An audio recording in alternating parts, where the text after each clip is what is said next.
तो nuclear reactions में दो टाइप के रिएक्शंस होंगे, और उन दो रिएक्शंस में से एक रिएक्शन वो होता है जो हम इलेक्ट्रिसिटी जनरेट करने के लिए न्यूक्लियर रिएक्टर्स में करवाते हैं, न्यूक्लियर फिशन। और एक रिएक्शन वो होता है कि जो आप ऑब्जर्व करते हो सन्स में और स्टार में, न्यूक्लियर फ्यूजन रिएक्शन। वो स्पेस फिजिक्स में भी हमारे पास आएगा डिटेल में। तो फिलहाल अभी हम न्यूक्लियर रिएक्शंस को डिस्कस करें।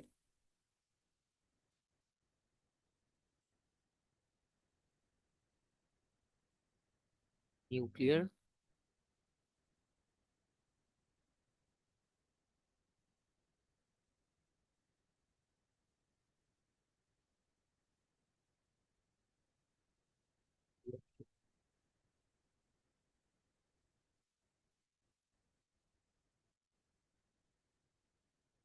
तो पहली कैटेगरी आएगी न्यूक्लियर फिशन की।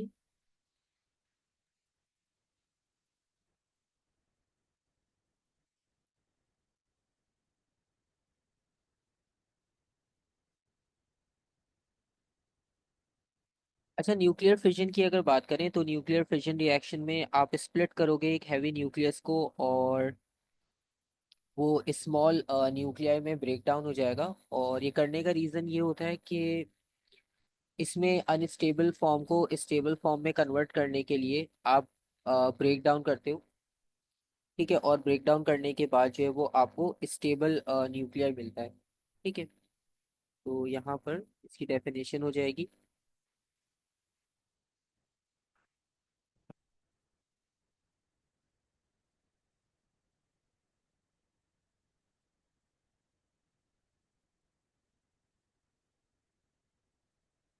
तो it is a nuclear reaction in which a large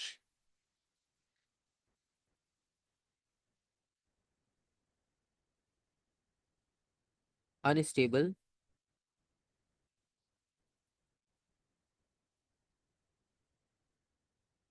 nucleus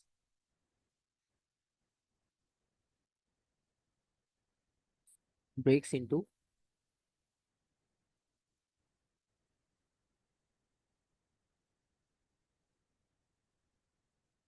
smaller, more stable nuclei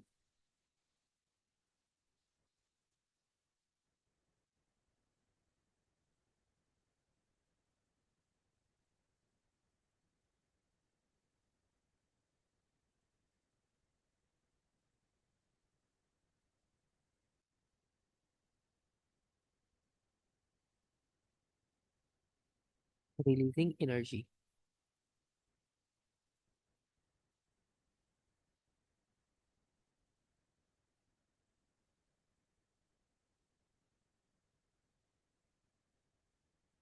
ठीक है, तो ये सिंपल सा आपके पास प्रोसेस हो जाएगा न्यूक्लियर फिशन का। और बेसिकली ये रिएक्शन मतलब ऑटोमेटिक नहीं होगा। इसको स्टार्ट करने के लिए आपको एक न्यूट्रॉन रिक्वायर्ड होगा बेसिकली। तो ये ऑटोमेटिक रिएक्शन इस तरह से कंटिन्यू नहीं होगा। तो यहाँ पर हम एक न्यूट्रॉन यूज़ करते हैं बेसिकली, और न्यूट्रॉन को जब आप ट्रिगर करोगे तो वो जाकर इसके न्यूक्लियस में हिट करेगा, और न्यूक्लियस में हिट करने के बाद वो अनस्टेबल हो जाएगा। और अनस्टेबल होने के बाद फिर उसमें से रेडिएशंस जो एमिट हो रही थी वो और ज़्यादा एमिट होंगी, और वो साथ साथ ब्रेक डाउन भी हो जाएगा स्मॉल और स्टेबल न्यूक्लियाई में।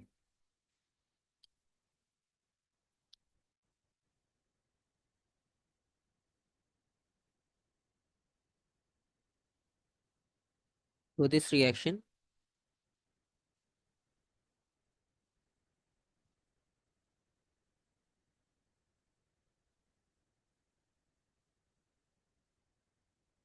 is triggered by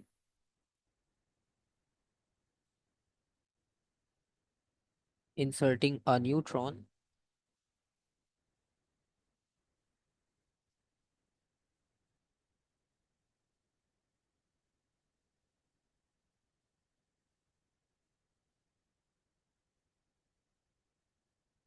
in the unstable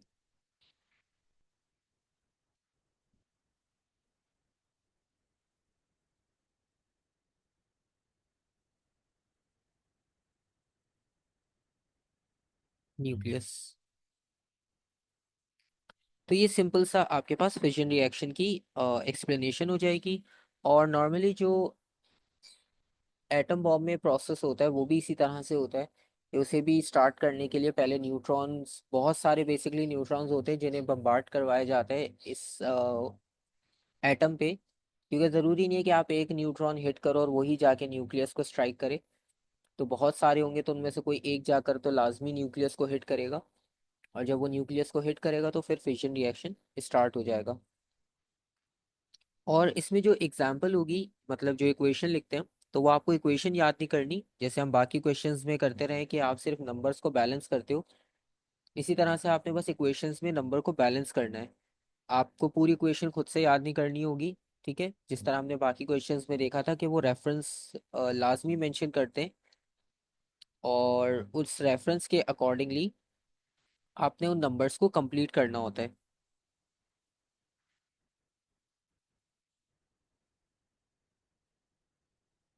तो लेट्स सपोज अगर एक यूरेनियम है और यूरेनियम में एक आपने न्यूट्रॉन को ऐड कर दिया, तो ऐड होने के बाद अब ये जो आपको एलिमेंट्स देगा, एक एलिमेंट किया आ गया 56 140, दूसरा क्रिप्टॉन आ गया 36 93। अगेन हमें इक्वेशन याद नहीं करनी, ठीक है, इसलिए हम as it is copy paste कर रहे हैं। जो बाकी बचेगा वो चला जाएगा न्यूट्रॉन्स के पास। तो 3 और न्यूट्रॉन्स आपको इसमें से मिल जाएंगे।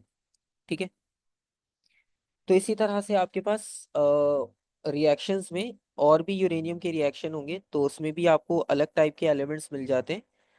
ठीक है, लेकिन बस आपने क्या करना है कि इक्वेशन को बैलेंस करना है। तो अब आप यहाँ देख सकते हो 56 36 बैलेंस होके 92 बन रही है लेफ्ट साइड के अकॉर्डिंग, और दूसरा 140 और 93 को ऐड करोगे आप। ठीक है, तो 140 प्लस 93 ये होगा 233। ठीक है, अब ये 233 हो रहा है और लेफ्ट साइड पे 235 प्लस 1 है, मतलब एक न्यूट्रॉन और भी है, तो 236 लेफ्ट साइड पर है। और 233 के बाद ये जो तीन न्यूट्रॉन्स हैं, जब आप इन्हें ऐड करोगे तो ये टोटल हो जाएगा 236। मतलब इन दोनों को कंबाइन किया,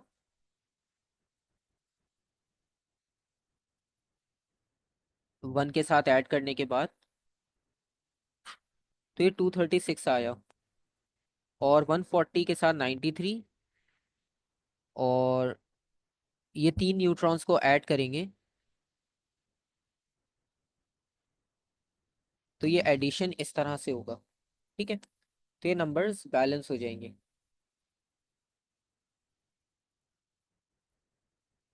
ठीक है, इक्वेशन में कोई क्वेश्चन, कोई कंफ्यूजन?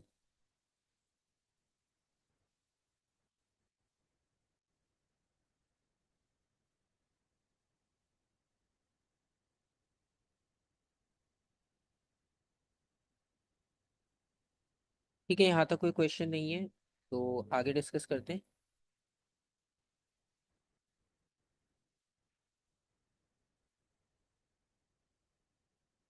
अच्छा, अब नेक्स्ट इसमें इक्वेशंस आती रहेंगी, ठीक है, वो आप कंप्लीट करते रहोगे।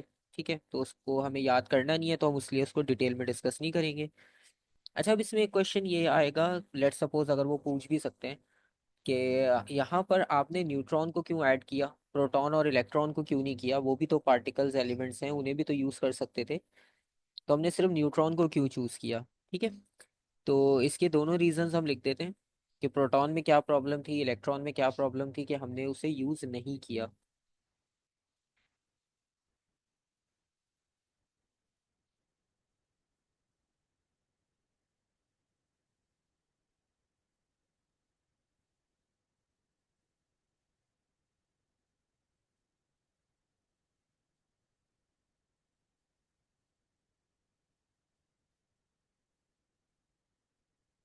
तो इसमें सबसे पहली बात कि प्रोटॉन खुद तो पॉजिटिव है, तो जब वो न्यूक्लियस की तरफ जाएगा तो पॉजिटिव पॉजिटिव तो रिपेल हो जाएगा। तो सबसे पहला प्रॉब्लम तो आपके पास ये आ रहा है।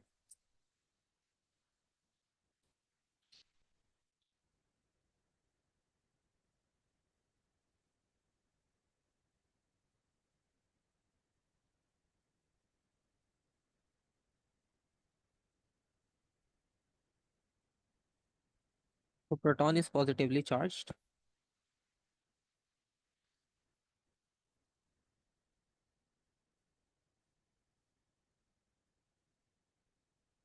तो वुड फील रिपल्शन,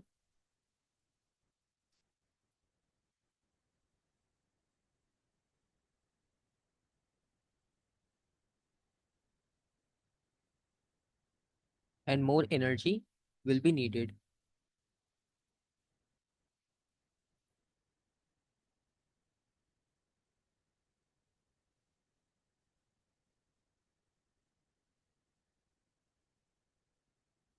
और दूसरी अगर बात करें इलेक्ट्रॉन के बारे में, तो इलेक्ट्रॉन का रीज़न ये होगा कि इलेक्ट्रॉन जो है वो स्मॉल होगा और वो इतनी अनस्टेबिलिटी क्रिएट नहीं कर पाएगा, तो इसलिए इलेक्ट्रॉन को यूज़ करने का भी एडवांटेज नहीं होगा।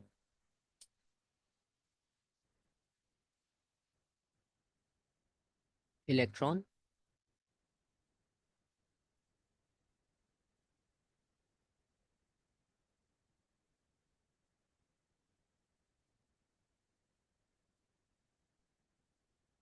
Is very small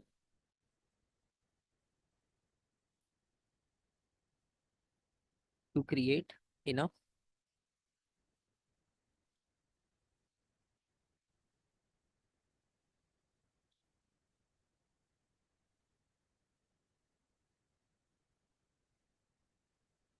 stability. तो अनस्टेबिलिटी बनाने के लिए ये इनफ नहीं होगा, तो इस वजह से ये यूज़ नहीं कर सकते। तो दोनों रीजंस भी आ गए, क्योंकि ये भी तो पार्टिकल्स थे, इन्हें भी यूज़ किया जा सकता था। और ये जो न्यूक्लियर फिशन है, ये एक तरह से चेन रिएक्शन में काम करता है। ठीक है, चेन रिएक्शन हम इसे इस सेंस में कहते हैं कि फॉर एग्जांपल आपने ये यूरेनियम से स्टार्ट किया था, और यूरेनियम पर आपने स्ट्राइक करवाया था एक न्यूट्रॉन।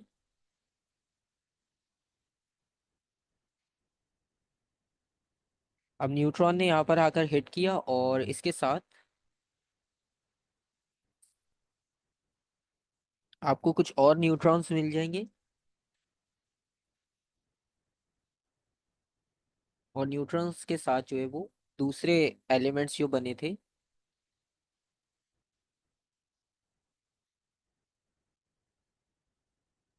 आपको वो मिल जाएंगे। ठीक है। अच्छा, ये जो अनस्टेबिलिटी का वर्ड है, टू क्रिएट इनफ अनस्टेबिलिटी, अभी जैसे हमने फिजन में लिखा कि फिजन में क्या होगा कि हैवी न्यूक्लियस ब्रेक होकर स्मॉल न्यूक्लियाई बनाएगा। ठीक है। तो अब हैवी न्यूक्लियस को ब्रेक करने के लिए उसे अपनी मतलब जो भी उसकी अनस्टेबिलिटी की स्टेट है उससे ज़्यादा अनस्टेबल करना होता है। ठीक है। मतलब अगर वो 20% अनस्टेबल है, लेट सपोज, तो आप उसे मोर देन 20% पर लेकर जाओगे, ताकि वो जल्दी से ब्रेक होकर स्मॉल न्यूक्लियर बना दे। मतलब वो अपने हिसाब से रेडिएशन एमिट कर रहा है, लेकिन वो ब्रेक नहीं हो रहा। लेकिन फिजन रिएक्शन में क्या होगा कि आप उसमें एक एडिशनल न्यूट्रॉन ऐड कर दोगे, जिससे वो बहुत ज़्यादा अनस्टेबल फॉर्म में चला जाएगा, और अनस्टेबल फॉर्म में जाने की वजह से वो उसको कंट्रोल अपने स्ट्रक्चर को करना मुश्किल होगा। फिर वो ब्रेक होकर दो स्मॉल बना देगा न्यूक्लियाई, वो जो पहले वाली स्टेट से ज़्यादा स्टेबल होंगे। तो वो रेडिएशन फिर एमिट करेंगे, जिस तरह पहले नॉर्मली रेडिएशन एमिट हो रही थी। ठीक है। तो अगर आप इलेक्ट्रॉन को ऐड करते न्यूट्रॉन की जगह, तो वो अनस्टेबिलिटी नहीं बना पाता उसके न्यूक्लियस में, तो इलेक्ट्रॉन ऐड करने का कोई फायदा नहीं होता हमें। तो इसलिए इलेक्ट्रॉन यूज करना यूजलेस है। ठीक है, तो ये अनस्टेबिलिटी का कॉन्सेप्ट है यहाँ पर।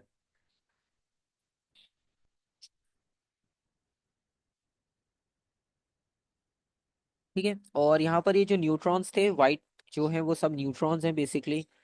और ये न्यूट्रॉन फिर फर्दर जो बाकी न्यूक्लियस खत्म तो नहीं होगा फौरन से, तो जो बाकी न्यूक्लियस बचा है ये उसे जाकर स्ट्राइक करेंगे, क्योंकि न्यूक्लियस एक उसमें तो खत्म नहीं हो जाएगा फौरन से। तो बाकी न्यूक्लियस को जब ये हिट करेंगे, तो बाकी न्यूक्लियस में से भी दोबारा से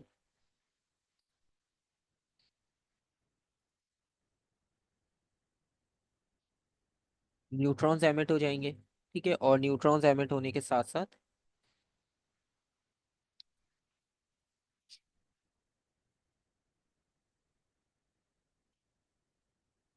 आपको एलिमेंट्स और मिल जाएंगे।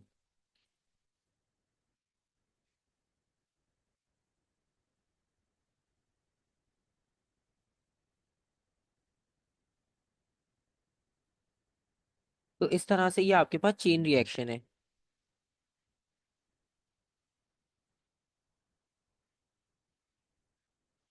ठीक है, तो ये प्रोसेस इस तरह से चलता रहेगा, इसलिए हम इसे चेन रिएक्शन भी कहते हैं।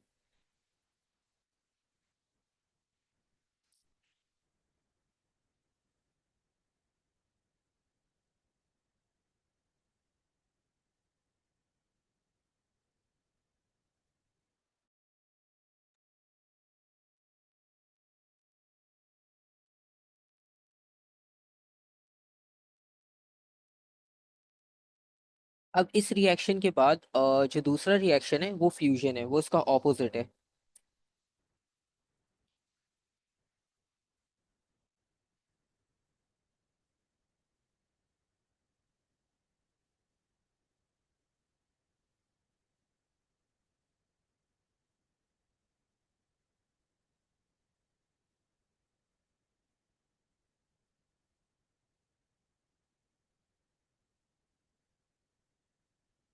और अगर फ्यूजन रिएक्शन की बात करें तो इसमें जो वर्ड फ्यूजन है ये फ्यूज से ड्राइव किया गया है बेसिकली। और फ्यूज का मतलब होता है कि कंबाइन करना, ज्वाइन करना।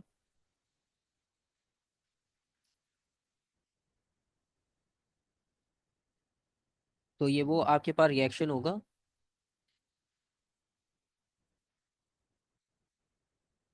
इन विच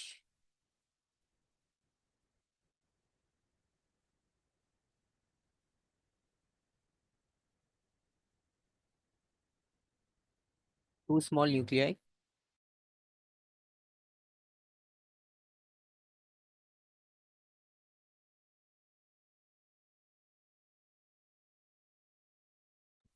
टू स्मॉल न्यूक्लियाई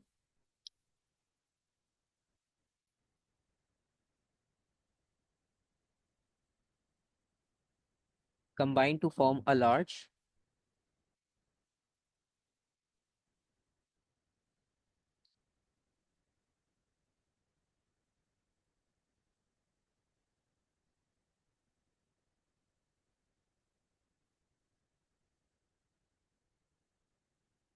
और stable nucleus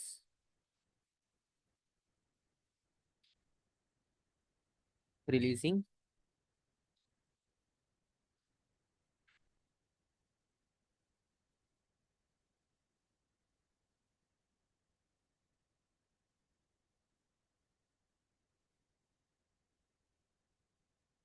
large amount of energy.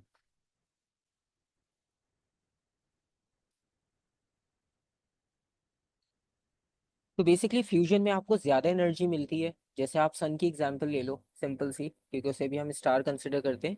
तो फ्यूजन रिएक्शन वहां पर होता है नॉर्मली। तो उसमें से आप देख सकते हो कि कितनी रेडिएशन एमिट होती है कि वो इतने डिस्टेंस के बाद भी आपको अर्थ सरफेस पर मिलती है। ठीक है, तो उससे आपको एक आइडिया हो जाता है कि वो कितनी एनर्जी रिलीज कर रहा है fusion reaction.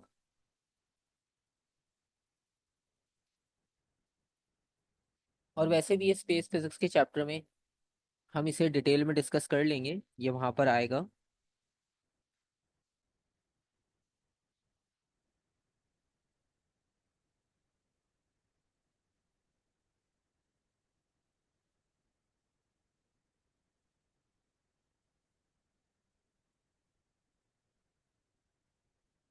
1H2 plus 1H3।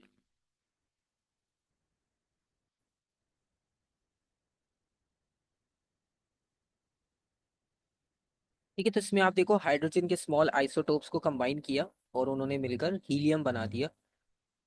और बाकी ये टॉपिक जब हम डिस्कस करेंगे स्पेस में तो वहाँ पर आपको और आइडिया हो जाएगा कि ये रिएक्शन वहाँ पर जो है वो आगे किन किन फॉर्म में कन्वर्ट हो रहा है और क्या क्या इसमें प्रोसेस हो रहे हैं।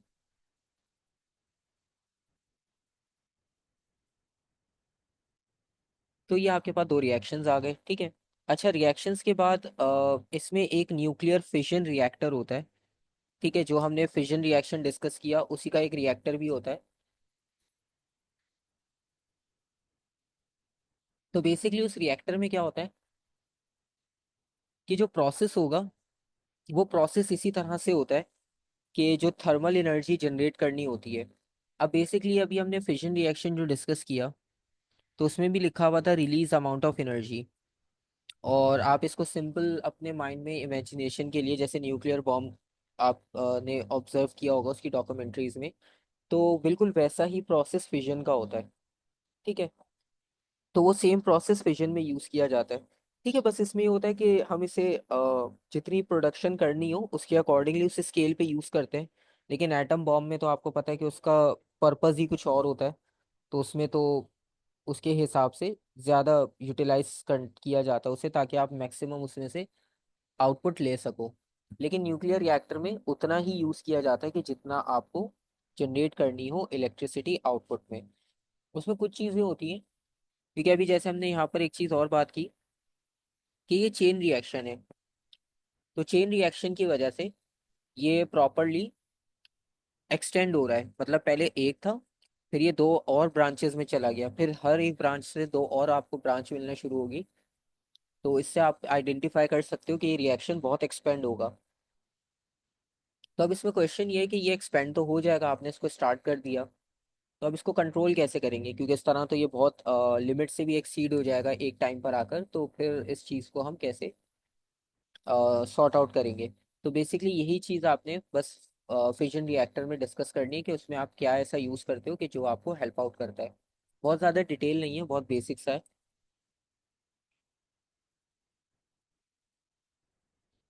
For example nuclear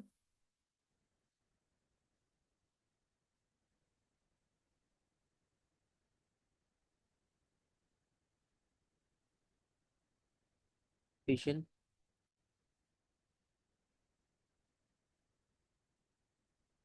reactor. अच्छा, डायग्राम यहाँ पर पेस्टेड नहीं है, मैं आपको वैसे ही दिखा देता हूँ रेफरेंस के लिए, बुक में भी आपको मिल जाएगी। तो उससे बस आपको एक आइडिया हो जाएगा कि प्रोसेस सेटअप किस तरह से किया जा रहा है।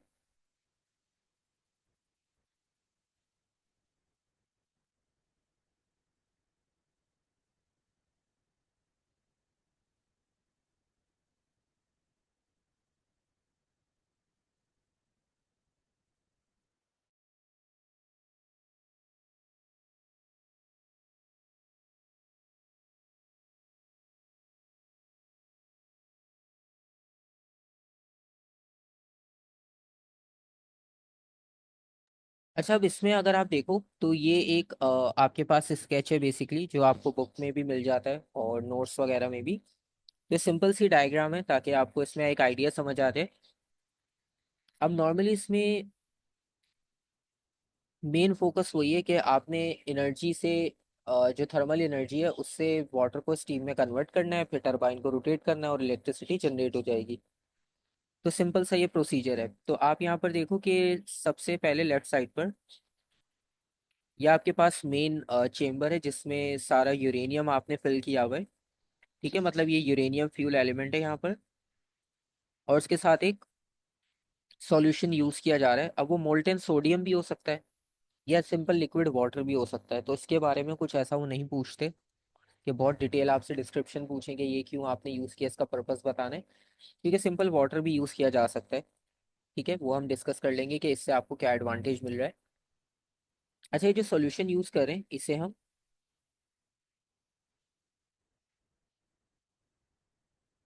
मॉडरेटर के तौर पर यूज़ कर रहे होते हैं, तो इसे आप मॉडरेटर भी कहते हो। और इसमें आप देख रहे होगे कंट्रोल रॉड्स।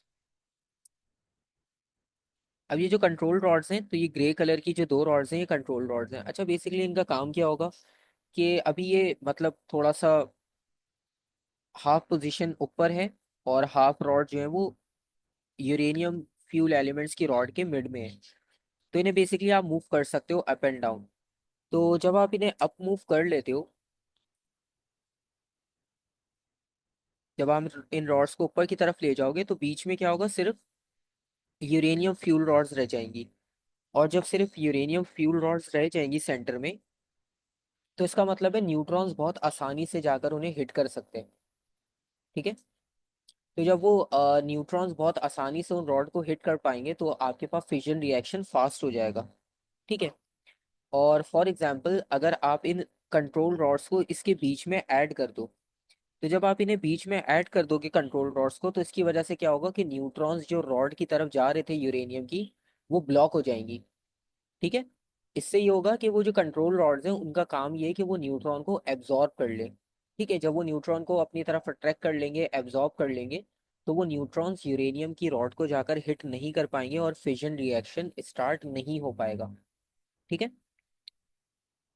तो इसलिए इन्हें कंट्रोल रॉड्स कहा जा रहा है, क्योंकि ये आपके पास रिएक्शन को कंट्रोल करने में हेल्प कर रहे हैं। तो वो जो चेन रिएक्शन अभी हम देख रहे थे, तो उसे आप अपने अकॉर्डिंगली यूटिलाइज कर सकते हो। ठीक है। और डिपेंड करता है कि आप कंट्रोल रॉड्स कब और किस तरह से यूज़ कर रहे हो। ठीक है। अब आपको पता है कि रिएक्शन को स्लो डाउन करना है, तो आप आहिस्ता आहिस्ता कंट्रोल रॉड्स उसमें मूव करना शुरू कर दोगे डाउनवर्ड। तो वो न्यूट्रॉन्स को एब्जॉर्ब करेंगे और रिएक्शन ग्रेजुअली स्लो हो जाएगा। फिर आप चाह रहे हो कि वो फास्ट हो जाए, तो फिर आप कंट्रोल रॉड्स को वापस ऊपर की तरफ ले जाओगे ताकि न्यूट्रॉन्स हिट कर सके रॉड को और रिएक्शन फिर से कैरी ऑन हो सके फास्ट रेट से। अब इसमें होगा क्या कि एक पाइप जो है वो सेकंड चेम्बर से पास हो रहा है, और सेकंड चेम्बर में आप देख सकते हो सिंपल वाटर है, और वाटर स्टीम में कन्वर्ट हो रहा है, और स्टीम में कन्वर्ट होने के बाद वो यहाँ पर इस टरबाइन में जाएगा। ठीक है। टरबाइन अंदर ही है इसमें सेटअप, पूरा टरबाइन रोटेट करेगा, फिर यहाँ पर प्लस माइनस आपको इलेक्ट्रिसिटी मिल जाएगी। ठीक है। तो ये आपके पास सिंपल सा प्रोसीजर है फिजन रिएक्टर का। और फाइनली जब आपके पास जो स्टीम है वो वापस लिक्विड फॉर्म में आ जाएगी, तो वो लिक्विड फॉर्म में कंडेंस करके आप उसे डाउनवर्ड ले आओगे। ठीक है। वो यहाँ पर वापस आ जाएगी और ये वाटर इस तरह से फ्लो चलता रहेगा। ठीक है। तो इसमें हमारे पास मेन पार्ट जो होता है वो एक तो कंट्रोल रॉड है और एक मॉडरेटर का काम है। इसके बारे में वो ज़्यादा पूछते हैं। बाकी वो पूरा रिएक्शन बहुत ही कम पुराने पेपर्स में आपको मिलेगा पूछा होगा। न्यू पेपर्स में वो नहीं पूछते कि आप इसकी डिस्क्रिप्शन लिखो या डायग्राम बनाओ, ऐसा कोई क्वेश्चन नहीं आता। ठीक है। तो इसकी डिस्क्रिप्शन देख लेते हैं। डायग्राम ये आपके पास आ गई है। ठीक है। मैं आपको सेंड भी कर दूंगा अलग से। तो वरना आप वैसे भी बुक में भी देख सकते हो, बुक में भी आपको पेज पे स्क्रीनशॉट आप वहां से भी ले सकते हो।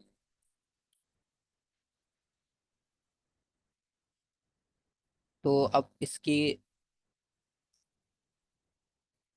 एक्सप्लेनेशन पर आते हैं। तो सबसे पहले जो यूरेनियम रॉड्स यूज कर रहे थे हम,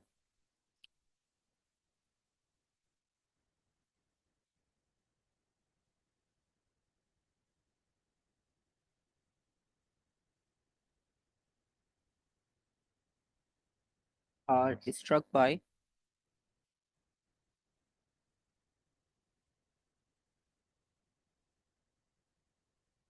neutrons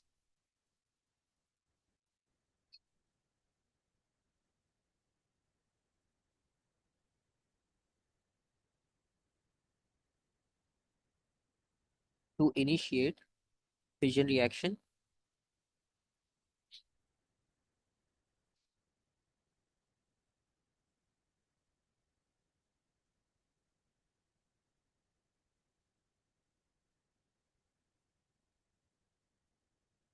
and heat is produced।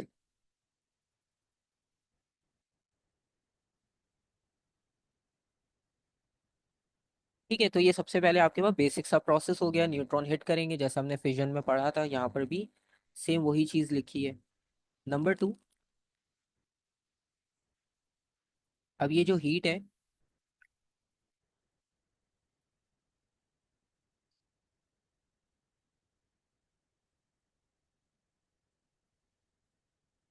Heat is carried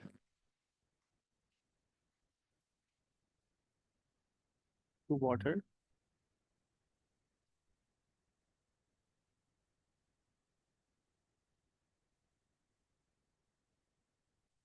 using solution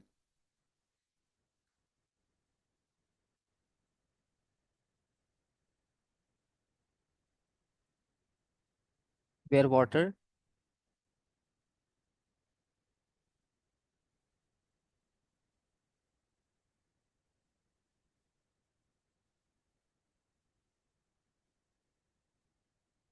turns into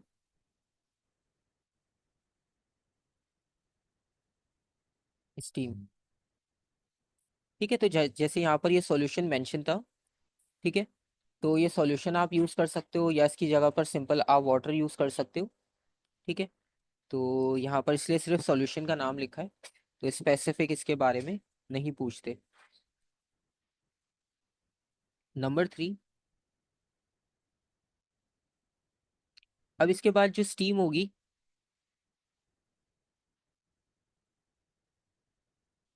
steam is use to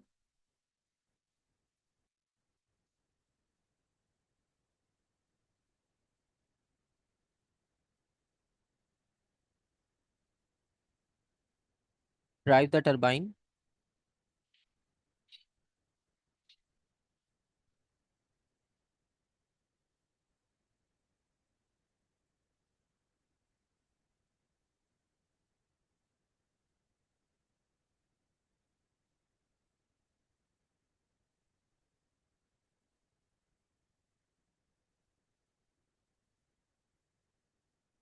to produce electricity. ठीक है, तो ये सिंपल सा प्रोसेस है। और उसके बाद जो फाइनल प्रोसेस था कि वो वापस स्टीम जो बच जाएगी वो कंडेंस होकर वापस लिक्विड फॉर्म में आपको वापस मिल जाएगी, और उसे फिर आप दोबारा रिसाइकल कर सकते हो। तो इसमें हम ज़्यादा डिटेल इसलिए नहीं लिखते क्योंकि आपके पास इतना डिटेल क्वेश्चन आता भी नहीं है इसमें। और जो कंट्रोल रॉड्स की बात थी,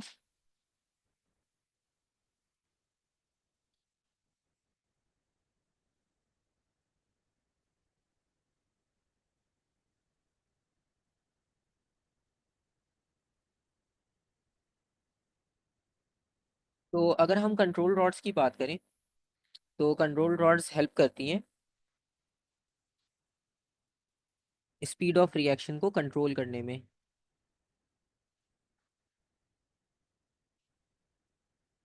तो control rods are use to control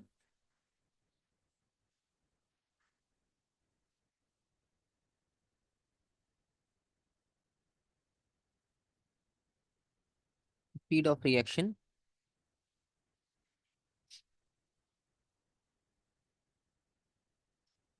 by adjusting the quantity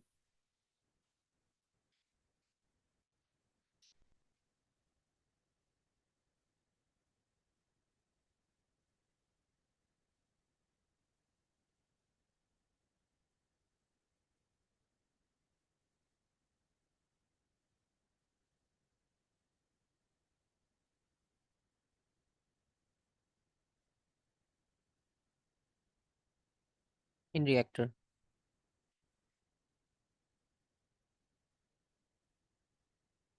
तो बेसिकली जो रिएक्टर होगा उसमें नंबर ऑफ न्यूट्रॉन्स को कंट्रोल किया जाएगा, और वो नंबर ऑफ न्यूट्रॉन्स कंट्रोल होने के बाद ही आपको वो रिएक्शन स्लो डाउन होकर मिल जाएगा। ठीक है, तो यहाँ तक किसी का कोई क्वेश्चन?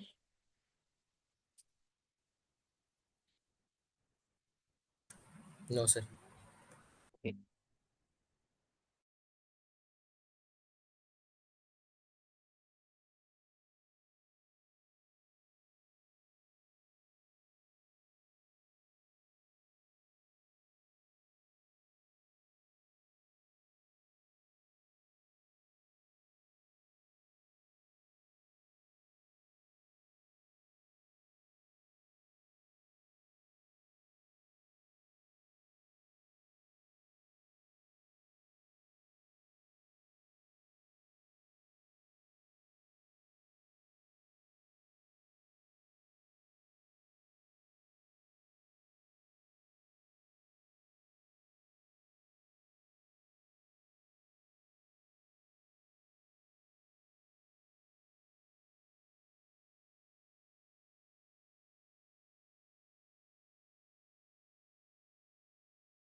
अच्छा, पहली जो कैटेगरी है, पहली कैटेगरी है हाउस होल्ड स्मोक अलार्म। ठीक है, इसमें आपने ये बताना है कि कौन से टाइप की रेडियो एक्टिव एमिशन यहाँ पर होनी चाहिए। ठीक है, और वो रेडियो एक्टिव एमिशन आपने आइडेंटिफाई करनी है। उसके बाद फिर उसकी एक्सप्लेनेशन बतानी है कि आपने क्यों यूज़ किया, और उसकी हाफ लाइफ भी सजेस्ट करनी है कि कितनी होनी चाहिए। ठीक है। तो सबसे पहले हाउस होल्ड स्मोक अलार्म की अगर बात करें, तो इसमें आपके हिसाब से कौन सी रेडिएशन यूज़ करनी चाहिए अल्फा बीटा गैमा में से?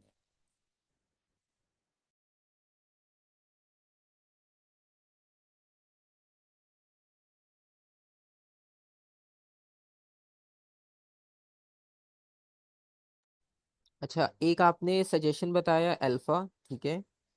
तो हाउस होल्ड में हम अल्फा यूज़ कर रहे हैं, ठीक है, अल्फा रेडिएशंस।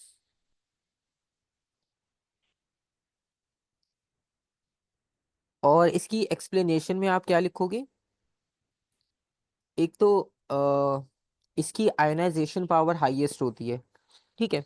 अच्छा, आयनाइजेशन आपने वैसे केमिस्ट्री में भी जो प्रोसेस पढ़ा ही होगा, तो सेम वही चीज़ यहाँ पर भी डिस्कस की जाती है कि इलेक्ट्रॉन्स अगर लूज करते हैं या गेन करते हैं, तो उसके लिए फिर आपके पास दूसरे पार्टिकल के साथ जो है वो इंटरेक्ट करना कंपलसरी होता है, ठीक है।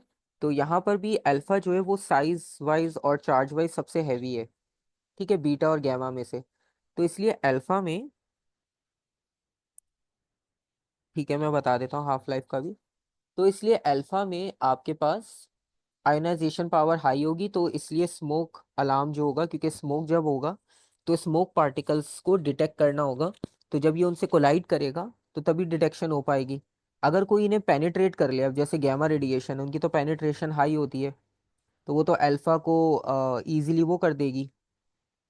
ओ सॉरी, जो स्मोक है गैमा रेडिएशन की बात करें तो वो तो उसमें से पेनिट्रेट हो जाएगी, तो वो कुछ आपको डिटेक्शन नहीं दे पाएगी। तो वो अलार्म में यूज़ करना यूजलेस होगा। इसी तरह बीटा के लिए, कि उसका चार्ज और साइज स्मॉल है, तो उसमें आयोनाइजेशन आपके पास इतनी अच्छी नहीं हो पाएगी। तो उससे ज़्यादा एफिशिएंट जो होगा वो अल्फा होगा, क्योंकि उसकी आयोनाइजेशन पावर जो है वो ज़्यादा है।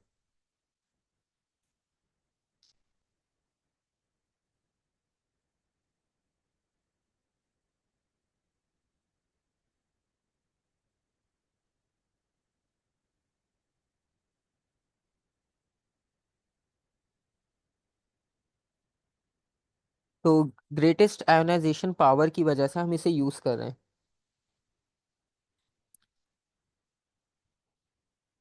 बाकी अगर हम हाफ लाइफ की बात करें, अच्छा, अब इस पे हाफ लाइफ आपको याद नहीं करनी पड़ेगी, पहली बात तो ये, क्योंकि अक्सर शायद स्टूडेंट्स को ये हो कि शायद हमें ये याद करनी पड़ेगी अल्फ़ा के बारे में, क्योंकि हमने लिखी भी नहीं है ना हमने कहीं ऐसा डिस्कस किया।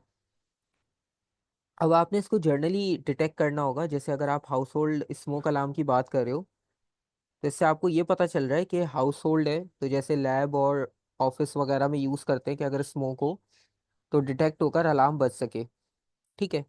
तो इस प्रोसेस के लिए आपको ये पता है कि आपके पास जो सेटअप है वो आप नॉर्मल अपने होम में, ऑफिस में या लैब में यूज़ कर रहे हो, और वहाँ पर नॉर्मली मतलब पर्सन्स का आना जाना होता है।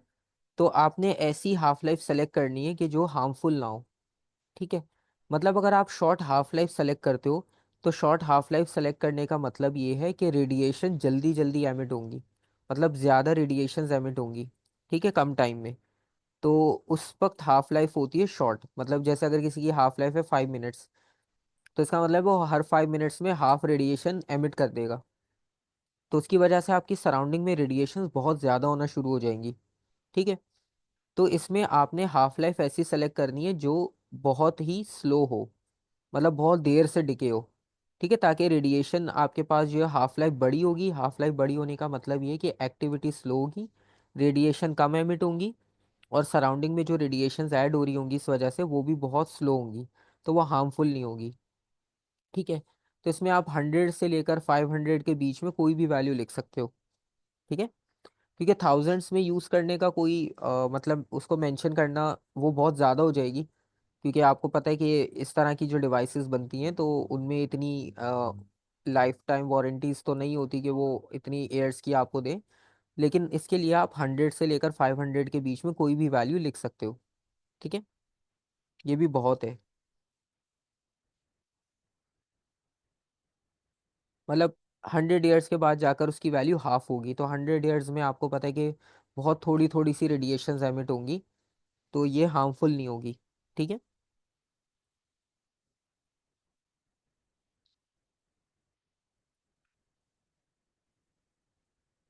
इसी तरह से नंबर 2 की अगर बात करें तो इसमें है measuring the thickness of aluminium strips produced in a factory. तो एल्यूमिनियम स्ट्रिप्स के लिए आप कौन सा रेडियो एक्टिव एमिशन यूज़ करोगे जो इसमें हेल्पफुल भी हो?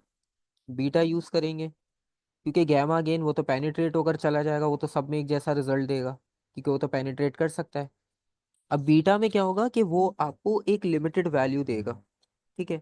और अगर वो वैल्यू थोड़ा सा चेंज होती है तो उससे आपको ये पता चलेगा कि थिकनेस चेंज होना शुरू हो गई। ठीक है। जैसे वैल्यू पहले आपको मिल रही थी 200 फॉर सपोज, उसके बाद वो 190 हो गई, इसका मतलब है थिकनेस बढ़ गई क्योंकि वैल्यू डिक्रीज हो गई। और अगर जैसे 200 के बाद आपके पास वैल्यू अचानक से 210 आती है कहीं पर, तो इसका मतलब है थिकनेस कम हो गई, यानी अब ज़्यादा बीटा पार्टिकल्स उसको क्रॉस कर रहे हैं और कम एब्जॉर्ब हो रहे हैं। ठीक है। तो इसलिए यहाँ पर हम बीटा यूज़ करेंगे क्योंकि अल्फ़ा तो कम्प्लीटली ब्लॉक हो जाता है, तो वो यूज़ करने का फ़ायदा नहीं है।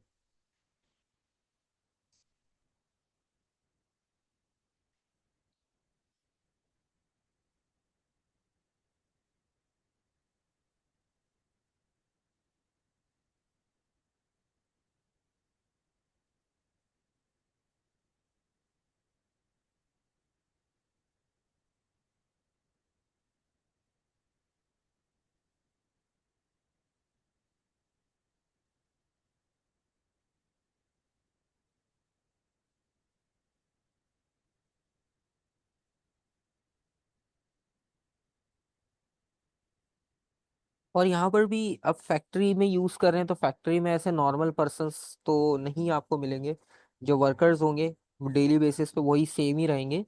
तो इसमें भी अब क्योंकि फैक्ट्रीज में मशीनरी सेट होती हैं तो उनमें भी आप हाफ लाइफ को ज़्यादा टाइम तक रख सकते हो, क्योंकि फैक्ट्री में प्रोडक्शन का प्रोसेस कंटिन्यूस होता है। ठीक है। ऐसा नहीं होता कि आप कभी कभार कर रहे हो, तो डेली बेसिस पे काफ़ी घंटों तक ये प्रोसेस चल रहा होता है। तो इसमें भी आप हाफ लाइफ के लिए मतलब 100 या उससे बड़ी कोई भी वैल्यू लिख सकते हो। ठीक है। मतलब इसमें कोई स्पेसिफिक मार्किंग स्कीम में भी नहीं लिखा हुआ। ठीक है। तो इसमें आप 1000 ईयर्स, 500, 200, 300 कुछ भी लिख दो, एक्सेप्टेबल है। बस उन्होंने ये चेक करना होता है अगर कोई लिखता है मिनट्स में और कोई लिखता है जैसे सेकंड्स में या आवर्स में और एयर्स में, तो एयर्स आवर्स में काफ़ी फ़र्क है। तो बस वो ये चीज़ चेक करना चाह रहे होते हैं कि आपको इस चीज़ का आइडिया है या नहीं, कि हाफ लाइफ अगर वैल्यू बड़ी होती है तो उसका क्या मतलब है, हाफ लाइफ की वैल्यू अगर छोटी होती है तो उसका क्या मतलब है। तो बस ये चेक करना होता है। तो इसमें भी हम सेम वैल्यू लिख सकते हैं।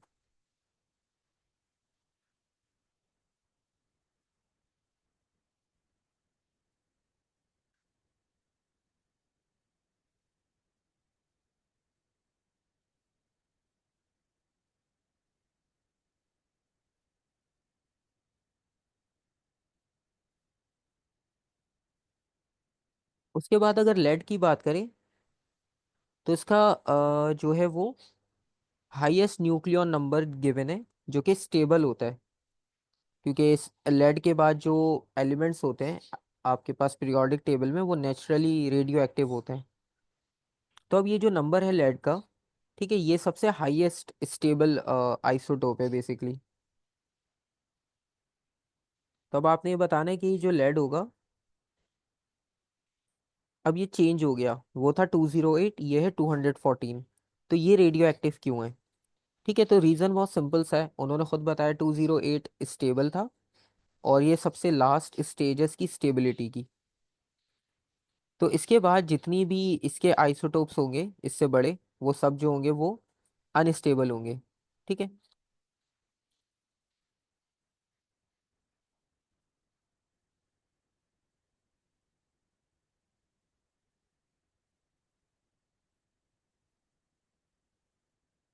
तो यहाँ पर हम लिख सकते हैं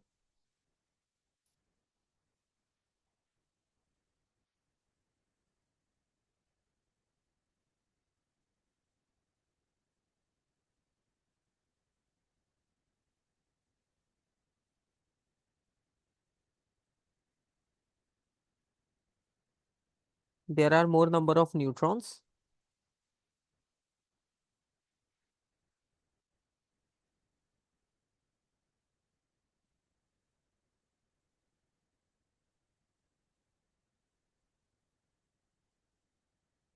लेड 214 अनस्टेबल।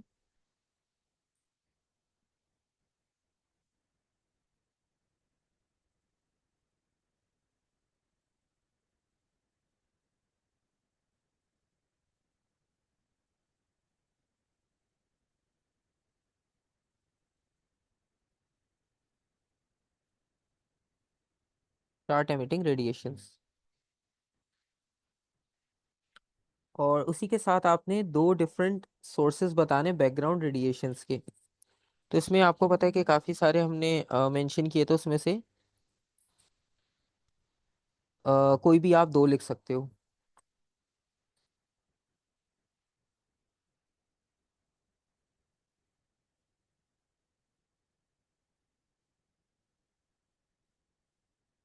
ठीक है, ये आपके पास हो जाएगा।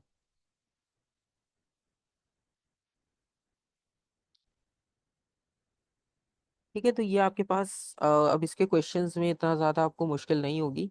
बाकी ये कि आप खुद भी प्रैक्टिस करोगे, अगर कोई कंफ्यूजन हो आप सेंड करके पूछ सकते हो। बाकी ये है कि अब इसके बाद एक चैप्टर रह जाएगा, और उससे पहले हम एटीपी भी स्टार्ट कर सकते हैं। ठीक है। और अब बस पास पेपर्स की प्रैक्टिस होगी इन 5 सेक्शंस की, स्पेस के अलावा, क्योंकि स्पेस फिजिक्स के तो पास पेपर्स भी एक लिमिटेड ही हैं, 23 के बाद के हैं, 23, 24 और 25 के हैं बस। बाकी और कोई भी नहीं मिलेंगे, तो उसके पास पेपर्स भी कम ही हैं, बाकी के ज़्यादा हैं। तो उसे हम स्टार्ट करेंगे, उसका सीक्वेंस भी मैं आपको बता दूंगा कैसे करेंगे। और उसके साथ फिर एटीपी और एमसीक्यूज भी साथ साथ ही प्रैक्टिस करते रहेंगे। ठीक है।